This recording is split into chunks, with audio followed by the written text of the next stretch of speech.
ওয়া তানহা আনিল মুনকার, সৎ কাজের আদেশ করো, অসৎ কাজ থেকে বিরত রাখো। এই জিম্মেদারি আমার এবং আপনার। সত্যিই কি আমরা সৎ কাজের আদেশ করছি, অসৎ কাজ থেকে বিরত রাখছি? সমাজের মধ্যে আপনি বলবেন গোটা সমাজকে দায়িত্ব আমি নিতে পারবো না, নিতে হবে না। আপনার সন্তানের দায়িত্ব তো আপনি নেবেন, সন্তানের দায়িত্ব নিতে হবে না? নবী পাক সাল্লাল্লাহু আলাইহি সাল্লাম বললেন, কুল্লুকুম রাঈন ওয়া কুল্লু মাসউলুন আন রাইয়াতিহি, তোমরা প্রত্যেকেই জিম্মেদার এবং তোমার অধীনস্থদের ব্যাপারে জিজ্ঞাসা করা হবে। আপনি চাচা হয়েছেন, ভাইপো ফিস্টি করতে যাচ্ছে, আপনি বাপ হয়েছেন, আপনার সন্তান ফিস্টি করছে, চাঁদাটা আপনি দিচ্ছেন এবং আজল সাজছেন। ও আমি জানি না, ওর মাও জাহান্নামে যাবে, ও যাবে, আমার কথা শোনে না, আপনার কথা শোনে না।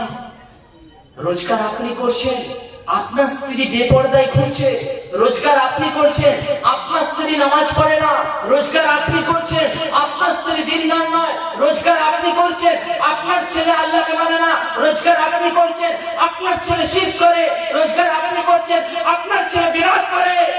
আপনি জানেন না, কি জানেন না?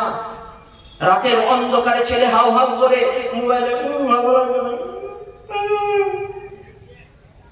হাওয়া করে কাঁদছে, বিছানা ভিজে যাচ্ছে, মোবাইলের ব্যালেন্স শেষ হয়ে যাচ্ছে, পরের দিনকে মোবাইলের রিচার্জ করতে যাচ্ছে।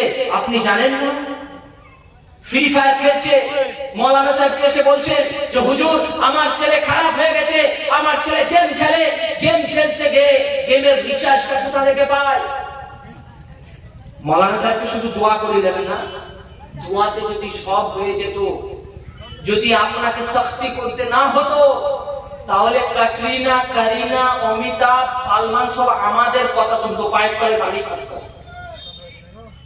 যদি দোয়াতে সব হয়ে যেত, টাকা দিয়ে যদি সব হয়ে যেত, গোটা বিশ্বে এখন ক্ষমতাধীন মানুষের মধ্যে ভারতের মুখ্যমন্ত্রী নয়, ভারতের প্রধানমন্ত্রী একটা সম্মান রাখে কি রাখে না বিশ্ববাসীর কাছে? এর কথা বলেন না কেন? চেনেন না? আমাদের গেরুয়া টিমকে চেনেন না? চেনেন তো? গোটা কলকাতা সাজু সাজু লোক।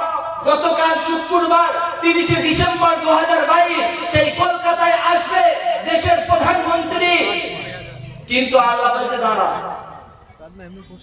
ভারতের পূব দিকে সর্বশেষের রাজ্য এদিকে আমাদের পশ্চিম বাংলার রাজধানী কলকাতাতে আসবে দেশের প্রধানমন্ত্রী। আল্লাহ দেশের পশ্চিম দিকে একদম শেষের দিকের রাজ্য গুজরাটে একটা